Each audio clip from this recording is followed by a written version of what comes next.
20절에서 23절을 함께 읽겠습니다. 20절에서 23절입니다. 이 일을 생각할 때에 주의 사자가 현명하여 이르되 다윗의 자손 요셉아 내 아내 마리아 데려오기를 무서워하지 말라. 그에게 잉태된 자는 성령으로 된 것이라. 아들을 낳으리니 이름을 예수라 하라. 이는 그가 자기 백성을 그들의 죄에서 구원할 자이심이라 하니라. 이 모든 일이 된 것은 주께서 선지자로 하신 말씀을 이루려 하심이니 이르시되 보라 처녀가 잉태하여 아들을 낳을 것이요 그의 이름은 임마누엘이라 하리라 하셨으니 이를 번역한즉 하나님이 우리와 함께 계시다 함이라. 아멘. 우리가 반드시 알아야 되는 사실들이 있습니다. 첫 번째는 성경은 다른 책에서 알려주지 않는 이 사단이라는 존재를 분명히 이야기하고 있습니다. 이 성경 속에 이 사단의 전략, 12가지의 전략들이 나와 있어요. 그게 첫 번째는 나예요, 나. 사단의 전략은 나를 공격해요. 창세기 3장, 6장, 11장의 방법으로 세상을 장악하고 있어요. 이게 세상이에요. 세상을 사단이 주관하는 방법이에요. 세상의 틀이에요. 전부 세상 사람들은 이 생각 속에 사로잡혀 있죠. 이 생각대로 살아가요. 그런데 중요한 것은 교회도 세상에 잘 보이려고 세상의 그 흐름을 따라가려고 한다는 거예요. 교회 안에서도 이 잘못된 생각들이 있어요. 그게 신학적인 건데 교회 안에서 잘못된 질문들, 신학들이 무엇입니까? 나예요, 나. 내가 왜 응답을 못 받지? 내가 어떻게 해야 되지? 나는 이런 율법을 나는 뭐를 못했지? 나는 왜 예배드리는데 뜨거운 마음이 없지? 다 맞는 말이고 우리가 많이 듣는 말이고 인터넷에 다 목사님들이 이야기하고 있어. 근데 이거를 잘 보세요. 이 전략을 알면 깜짝 놀랄 잘못된 메시지라는 거 알 수 있어요. 사람들이 교회에 와서 예배드리는데 나를 생각해요. 나. 무섭죠? 이거 무서운 거예요. 예배드리러 왔을 때 뭘 생각해야 돼요? 하나님의 말씀. 하나님께서 나에게 오늘 어떤 말씀을 주셨는지 생각하지 않아요. 내가 중요해요. 잘 생각해 보시고 질문을 바꾸셔야 돼요. 하나님의 뜻이 무엇인지 질문하지 않아요. 다 기준과 과정과 그 끝이 전부 다 어디 있냐면 나한테 있다니까요. 이거 무서운 거예요. 이 사단의 전략. 두 번째 전략은 이제 문화라는 거예요. 벗어날 수 없어요. 문화라는 흐름을 만들어요. 두 가지 흐름이에요. 사도행전 13장, 16장, 19장이 나와 있죠. 사람들이 질병 가운데 살아요. 해결할 수 없는 질병. 예수님께서 처음 사역하는데 그 첫 사역이 치유 사역이었다니까요. 얼마나 예수님께서 마음 아팠습니까? 무슨 말입니까? 하나님 떠난 인간에 하나님 떠나서 생긴 거예요. 질병도. 에덴 동산에는 질병이 없었어요. 병이라는 게 없었어요. 하나님 떠난 인간의 모습들을 보니까 얼마나 예수님이 마음 아팠겠어요. 병든 자들을 먼저 고치셨다니까요. 육신의 질병. 그거 하나님 떠나서 세균이 번져서 바이러스가 번져서 그게 아니에요. 하나님 떠나서 생긴 애초에 하나님 떠나서 생긴 문제잖아요. 정신의 문제, 마음의 문제 다 똑같은 거죠. 하나님 떠나 생긴 것들이. 그러니까 사람들이 해결하려고 하나님을 찾지 못하고 우상의 신전에 가는 거예요. 귀신 들린다. 귀신 들린 그 여종 앞에 무릎 꿇어요. 알려달라고. 어떻게 하면 됩니까? 로마 신화에 나오는 그 신들을 다 섬기고 있다니까요. 그게 뭐예요? 한 지역의 문화였어요. 정치였어요. 경제였어요. 이게 사단의 전략이에요. 여러분 아셔야 돼요. 보셔야 돼요.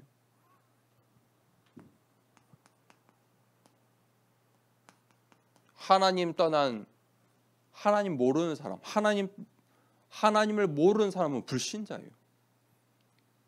하나님을 모르는 불신자의 6가지 상태가 있어요.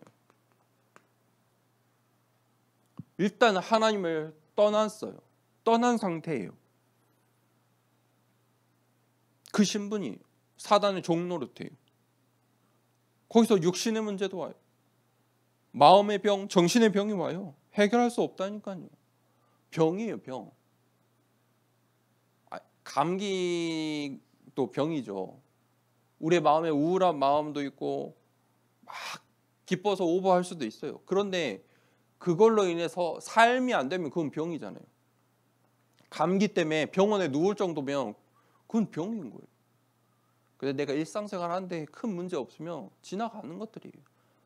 기분 안 좋은 날도 있고 좋은 날도 있고 내 삶을 이어가는데 문제 없으면 큰 지장 없어요. 약 안 먹어도 돼요. 그 정도는 이겨낼 수 있어요. 그런데 너무 마음이 우울해서 일을 할 수가 없어. 1시간도 있을 수가 없어. 혼자 있을 수가 없어. 너무 기뻐가지고 사람들이 그 술 먹는 사람들은 기뻐서도 술 먹어요. 기뻐서 술 먹고 슬퍼도 술 먹고 그러더라고요. 슬퍼서만 먹는 줄 알았는데 기뻐도 먹고 하여튼 뭐 그렇더라고요. 그 왜 기쁘면 기쁘지 왜 술을 먹여? 기쁘니까 먹어야 되는데 하여튼 이유가 다 있으시더라고요. 진짜로. 그게 그 정도 되면 병이에요. 그게 내게 아니에요. 하나님 떠나서 온 문제예요. 나의 잘못이 아니라니까요. 빨리 아셔야 돼요. 그게 거기서 끝나는 게 아니라 후대들이 보고 배워요. 유전돼요. 육신의 유전도 있는데 마음의 유전, 정신의 유전, 영적인 유전이 있다니까요.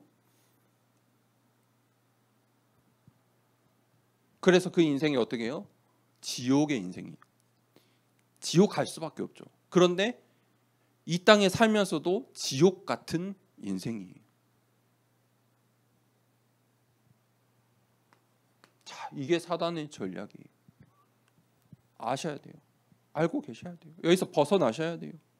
그걸 보고 치유라고 해요. 그런데 근본을 치유해야 돼요. 이 문제, 근본의 문제가 있어요. 그게 뭐예요? 성경에서만 말하고 있어요. 창세기 3장에 하나님 떠난 원죄가 있다고 말해요. 근본에 문제가 있어요. 하나님 떠났다. 그 죄. 이거는 우리가 해결할 수가 없어요. 내가 해결할 수 있는 게 아니에요. 교회에 와서 내가 어쩌고 내가 저쩌고 그러실 필요가 없어요. 이거 내가 해결할 수가 없어요. 이 원죄는. 그래서 하나님이 길을 주셨잖아요. 창세기 3장 15절에. 그 길이 어떤 길이에요? 오직 아무나 그 길이 될 수 없도록 처녀가 잉태하여 아들을 낳게 하셨어요. 아무나 길 못 되게 하려고. 아무나 그리스도가 못 되게 하려고. 처녀가 잉태하여. 그게 그리스도예요. 그게 오직이에요. 왜 이 서론을 알아야 돼요? 그래야 복음이 필요한 이유. 왜 복음이 필요한지를 알 수 있어요. 교회에서 이런 말 안 해요. 요즘 이런 말 안 한다니까요. 네 잘못이야라고 하지 사단의 잘못이라고 말 안 해요. 사단의 역사가 있다고 말 안 해요. 네가 잘못했지. 네가 잘못된 생각을 하고 있지. 네가 여기에 있잖아. 이렇게 말해요. 이건 그거 사단의 전략이에요. 자 보세요. 유대인들이 그랬어요.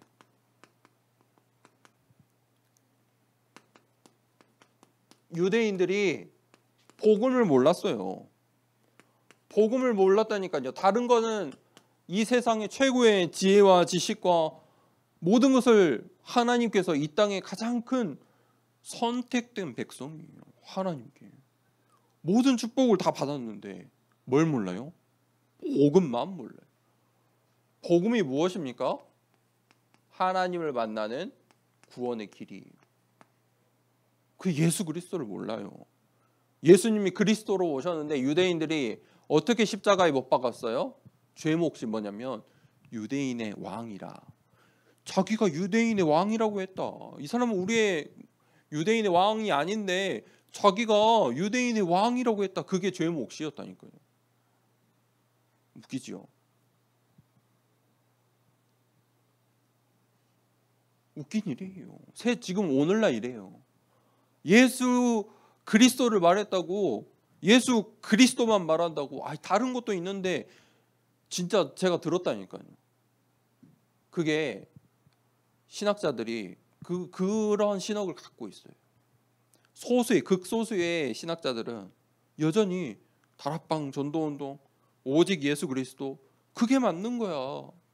그게 우리가 가야 되는 그 보수 신학의 칼빈 정통 신학이야 라고 말하는 교수들이 있어요. 그런데 현대신학, 자유신학 이런 교수들은요 열을 내요. 어떻게 오직이냐, 오직 예수 그리스도냐 그런다니까요. 다. 그런데 인터넷이나 저기 서점에 가면 다 그런 교수들이 쓴 책, 그 교수님들이 뒤에서는 성경 안 믿어요. 제가 7년을 밖에서 공부했잖아요. 얼마나 많은 교수들을 만나고 개인적으로도 만나서 이야기하고, 정말 그게 한국 교회의 현실이에요. 복음만 모른다니까요. 다 아는데 복음만 몰라요. 구원의 길이 무엇입니까? 오직이잖아요. 내가 곧 길이요 진리요 생명이니 나로 말미암지 않고는 아버지께로 갈 길이 없다니까. 다른 길이 없어요. 왜 복음을 몰라요? 원죄를 몰라요. 우리가 죄인이라는 사실을 몰라요. 원죄의 중요한 거, 예외가 없다는 거예요. 모든 사람이 예외가 없어요. 이거를 이해를 못해요. 어떻게 갓난아이가 태어나자마자 죄인일 수 있냐, 그런 생각 저도 신학교 때 해봤거든요. 그래서 갓난아이는 죄가 없다고 말하는 신학자들도 있어요. 심지어. 그럴까요? 영적인 사실을 모르면 이해가 안 되죠. 원죄 아래에 있다니까요. 그래서 우리 랩런트들은 결혼하고 아이를 갖고 그때부터 기도하고, 자녀를 위해 기도하고, 내 자녀를 위해 기도하는 게 중요한 거예요. 언약을 전달하는 게 중요한 일이에요. 모든 사람은 죄인이에요. 예외가 없어요. 두 번째, 그래서 유대인들은 잘못된 전통을 만들고 복음이 아닌 것을 선택했어요. 전통은요, 해도 되고 안 해도 되는 거예요. 유대인의 법을 만들었어요. 지금도 탈무드가 지혜의 서적이라고 하는데 참고할 것이지 우리가 지킬 건 아니에요. 우리가 지킬 건 아니라니까요. 그거를 우리 자녀들에게 가르칠 이유는 없어요. 알려줄 필요는 있는데 유대인의 법을 따라 살 필요가 없어요.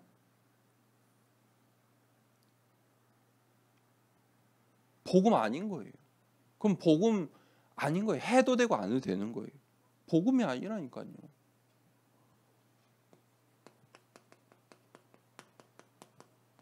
교회 안에서 비슷한 복음을 가지고 있어요. 천주교는요, 뭐라고 말해요? 하나님 말씀보다 교회가 위에 있다고 말해요. 그래서 그 교회의 대장이 누구예요? 천주교 교황이잖아요. 그래서 교황만이 하나님의 말씀, 교황이 가르치는 하나님 말씀만이 진리라고 이야기를 해요. 그러니까 하나님 말씀 위에 교회가 있어요. 교회의 가장 꼭대기에 교황. 철저히 지켜요. 전통이 하나님 말씀보다 위에 있다니까요. 맞습니까? 완전히 순서가 바뀌었잖아요. 그런데 사람들은 비슷하다고 생각해요. 비슷한 복음. 그래서 신학 중에 이런 신학도 있어요. 민중신학, 뭐 이런 신학들이 있거든요. 뭐 여성신학. 그거는요, 비슷한 복음이에요. 비슷한. 오직 복음이 아니잖아요. 성경에 바울은 뭐라고 했어요? 다른 복음이래요. 그거는 오직의 복음이 아니야. 다른 복음은 뭐냐면 오직이 아니에요. 정확하게 말하면 오직 그리스도가 아니에요. 다른 오직을 하는 거예요. 오직의 유일한 내용은 그리스도예요. 이 땅에 그리스도 말고는 오직 할 수 있는 게 없어요. 오직 되는 것도 없어요. 그리스도를 모르는 거예요. 그러니까 교회에 문제가 생겨요. 사도행전 11장 1절에서 18절에 보니까 어떤 일이 일어나냐면 하나님께서 고넬료 집에 복음이 전달되길 원하셨어요. 하나님의 마음. 고넬료는 이방인. 처음으로 이방인의 집에 이 사역의 전도의 문이 성령이 이방인의 집으로 베드로를 인도했어요. 베드로가 어땠어요? 안 간다고 했어요. 3번이나 하나님께서 꿈을 통해 말씀하셨는데 안 간다고. 하나님 안 갈 거예요. 안 먹을 거예요. 하나님이 먹으라고 하는데 안 먹어요. 그거 법을 어기는 거잖아요. 유대인의 법이 아니잖아요. 전통이 아니잖아요. 죽어도 안 먹을 거예요. 이랬어요. 무슨 말입니까? 하나님의 관심이 어디에 있어요? 전도와 선교에 있어요. 그게 캠프거든요. 그런데 이거보다 전통, 유대인의 법이 우선인 거예요. 그래서 그때 교회의 사람들이 뭐라고 했어요? 너가 왜 이방인하고 밥을 먹었냐? 유대인의 법을 지켜야지. 교회 안에서도 유대인의 법을 지켜라. 그게 초대교회 안에 싸우던 이유잖아요. 초대교회가 싸운 이유예요. 여러분, 오직 그리스도 말고는 전부 다 중요한 게 아니에요. 해도 되고 안 해도 되는 거예요. 우리가 해야 될 거는 전도와 선교예요. 거기 방해되는 거는 해도 되고 안 해도 되고 시간표예요. 결론, 이번에 렘넌트 데이 하면서 저는 정말 생각을 많이 해봤어요. 첫 번째, 기도인데 그냥 기도가 아니고 썸밋 기도예요. 응답받는 기도, 썸밋 기도. 하나님이 가장 기뻐하시는 기도, 썸밋 기도를 하라는 거예요. 썸밋 기도가 무엇입니까? 매일, 매시, 매사에 완전히 기도할 수 있는 24가 될 수 있는.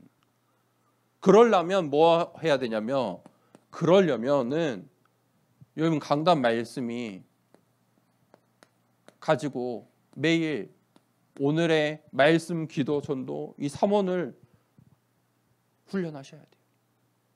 그래서 지금부터 모든 성도님들이 말씀 기록하고 더 나아가서 이거를 정리하셔야 돼요. 정리.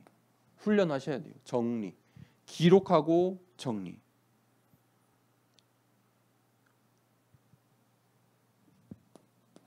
우리는 하나님의 말씀 붙잡아요. 하나님 말씀 잡고 기도하셔야 돼요. 기도하는 사람 많아요. 세상에도 기도하는 사람 많다니까요. 어떤 기도에 하셔야 돼요? 하나님은 중언부언하지 말라 했어요. 정말 하나님이 원하시는 777 기도하세요. 중언부언하지 마시고 777 기도 한번 해보세요. 아니, 세상 사람들도 남묘호랑개교 그냥 그것만 외우고 있다니까. 남묘호랑개교 뭐 저 계속 그것만 반복하는데도 사람들이 거기에 왜 그런 데 가겠어요? 응답이 있으니까 간다니까요. 진짜 기도해 보세요. 각인될 때까지.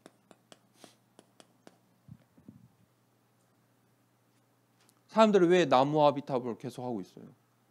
뭐가 있으니까 그거 하는 거예요. 세상 사람들도 저렇게 해요. 기도하세요. 중언부언하지 마시고 하나님이 예수님이 말씀하신 그 말씀대로 777 기도해 보세요. 그냥 전도하지 말고 전도 열심히 하려고 하지 말고 서밋 전도 시스템을 만들어라. 전도가 되어지는 시스템. 기도하고 고민하고 나만의 이 전도의 시스템을 한번 만들어 보세요. 특별히 우리 교회에서 캠프 하잖아요. 1년에 2번의 캠프 하는데 우리가 기도하면서 응답 받아야 돼요. 여러분 인생의 응답 다 받으세요. 캠프 때. 그래서 서밋 전도는 무엇입니까? 내가 하는 게 아니고 증인이 되면 된다는 거예요. 증인이 되면 물어본다는 거예요. 물어볼 수밖에 없어요. 증인이 되세요.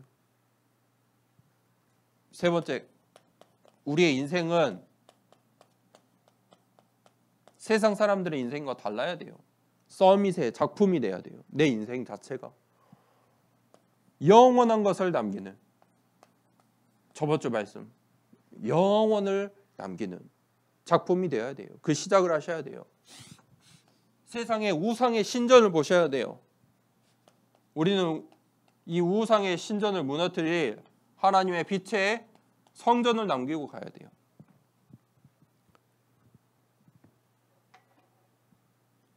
오직 복음을 아는 우리 더사랑교회 모든 성도님들, 렘넌트들, 오늘 메시지 듣는 여러분의 가정 가운데 오직 복음의 빛이 바라는 한 주 되길 축복합니다. 우리 말씀을 붙잡고 393 기도하겠습니다.